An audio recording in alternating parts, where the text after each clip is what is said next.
Assalamualaikum warahmatullahi wabarakatuh. Kami dari kelompok Cimera akan mempresentasikan isi dari proposal proyek akhir kami untuk mata kuliah PBON. Sini kami akan memperkenalkan diri dulu. Pertama ada. Perkenalkan, nama saya Edri, NIM 79. Perkenalkan, nama saya Muhammad Rizky Fadila dengan NIM 55. Perkenalkan, nama saya Najla Azhara Tanjung dengan NIM 136. Perkenalkan, nama saya Yasmin Asifa dengan NIM 76. Untuk yang pertama, sini saya bakal menjelaskan apa sih yang sebenarnya kami buat. Oke, sebenarnya kalau dilihat dari tema PPT kami itu nampak ya ini itu Pac-Man. Tapi yang kami buat itu bukan Pac-Man ala-ala, bukan nge-imitasi Pac-Man, tapi ini adalah kami membuat sebuah game dengan judul Flood Escapist, yang dimana game ini adalah game retro arcade gitu ya. Nah, retro arcade itu adalah tipenya platformer gitu. Nah, jadi sebenarnya kami itu mengadaptasi sebuah game, mengambil ide lah dari sebuah game yaitu Donkey Kong gitu. Nah, jadi tapi kami mengambil idenya bukan mentah-mentah gitu aja terus kami bikin, tapi adalah kami bikin game ini dengan sebuah twist gitu ya. Nah, jadi kalau Donkey Kong sendiri itu memiliki latar kayak ada gorila gitu ya. Nah, jadi ada gorila, ada si Mario-nya, ada princess-nya gitu. Nah, jadi kalau kami sendiri itu menggunakan latar yang berbeda, yaitu adalah kota yang sedang dihadang banjir. Nah, kalau di Donkey Kong sendiri itu punya obstacle, itu kayak barrel yang paling ikoniknya. Nah, kalau di kami itu adalah puing-puing bangunan, karena sesuai dengan tema kami itu tuh ada kota yang sedang dihadang banjir gitu. Oke, next ya bakal dijelaskan oleh Yasmin. Oke, untuk target user dari game ini sendiri itu untuk usia 7-25 tahun. Itu masih tergolong muda ya. Aplikasinya sendiri itu khusus PC dan laptop. Dan ada beberapa juga ini ada mahasiswa, pelajar, pencinta game retro. Ini gamenya cocok lah. Yang suka tantangan, gameplay ringan, kompetitif. Dan juga ini gamenya juga mudah dipelajari. Kesulitannya itu progresif, yaitu menggunakan high score yang akan dijelaskan oleh Edric, mekanik game. Oke, thank you. Jadi untuk saya akan menjelaskan dulu kira-kira gameplaynya itu nanti gimana secara lebih detail lagi. Nah, pertama itu dari gameplay intinya. Nah, gameplay intinya sendiri dari player itu nanti akan bergerak ke kiri dan ke kanan, terus dia juga bisa menaiki tangga gitu. Nah, jadi mirip lah konsep gamenya. Nah, selain itu dari sistem game sendiri itu juga bisa mendeteksi antara pemainnya itu terhadap obstacle-nya. Jadi tadi udah disebut sama Fadil bahwa nanti di gamesnya sendiri itu nanti akan ada puing-puing bangunan gitu. Nah, itulah yang akan bervariasi untuk tiap levelnya dan bisa menghilangkan nyawa dari tiap obstacle-nya.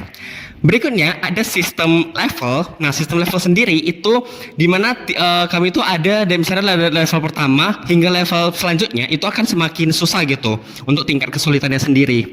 Selanjutnya ada sistem skor. Nah, scoring sendiri itu akan ada sistem high score yang akan diakumulasi dari setiap level gitu. Dari level 1, 2 hingga selanjutnya dimana terakhir player itu memainkannya. Dan high score sendiri itu nanti nilainya akan disimpan di penyimpanan lokal. Dan terakhir, apa objektif dari game ini itu sebenarnya cukup simpel gitu ya. Jadi pemain itu hanya cukup untuk mencapai ke titik akhir sampai ke tujuan tanpa menghilangkan nyawanya, dan ketika sudah melewati satu level maka dia akan membuka ke level berikutnya yang tentu saja lebih susah gitu. Oke, itu untuk saya. Selanjutnya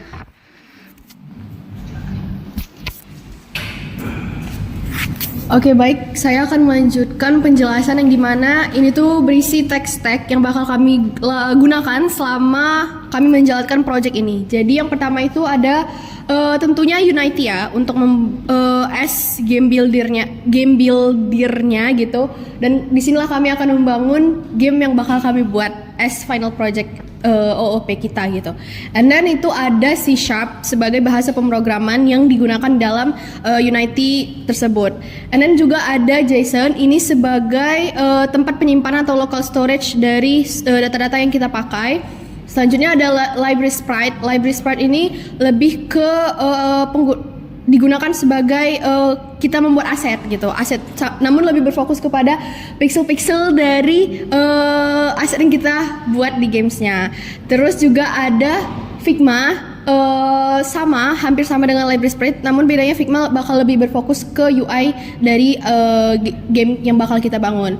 Terus juga ada Draw.io. Di sini tuh Draw.io kami gunakan sebagai untuk membangun diagram atau mungkin flowchart yang bakal berguna di laporan akhir nanti. Dan sama halnya dengan Google Docs juga, bakal kami pakai untuk laporan akhir nantinya. Mungkin itu aja dari saya. Boleh lanjut ke Fadil. Oke, nextnya di sini ada disinilah pembagian role kami gitu ya. Nah, jadi untuk role sendiri itu sebenarnya terbagi dari dua, yang itu adalah yang programming dan non programming. Nah, jadi untuk programming sendiri itu kami bagi sama rata. Tapi untuk programmernya sendiri itu dipimpin atau di-lead oleh saya sendiri, dan juga saya juga yang nanti bakal langsung kontak langsung ke Unity-nya gitu, dan untuk pembangunan gamenya gitu.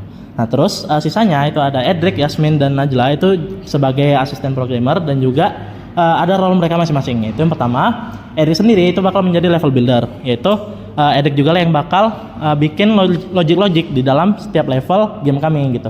Nah, jadi Edric lah yang bakal banyak kontak dengan saya dan juga Unity-nya nantinya gitu.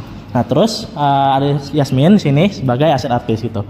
Nah, yaudah, Yasmin tuh bakal ngebikin aset-aset yang bakal kami buat atau kami gunakan dalam gamenya gitu. Dan juga kalau misalkan kami bakal mengambil aset yang gratis gitu ya, atau misalkan dari luar, Yasmin juga lah yang bakal mencarinya gitu.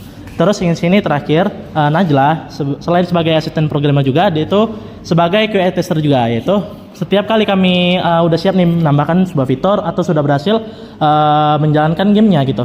Nah, nanti Najla juga lah yang bakal nge-testing game kami pertama kali gitu. Jadi setiap ada bugs atau ada kekurangan yang perlu diperbaiki, nah nanti Najla juga lah yang bakal mendokumentasikannya gitu. Nah, jadi dengan gitu kami juga bisa debugging game kami gitu.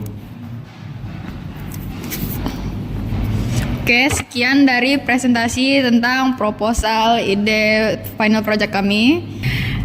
Terima kasih Bapak sudah mendengarkan video penjelasan kami.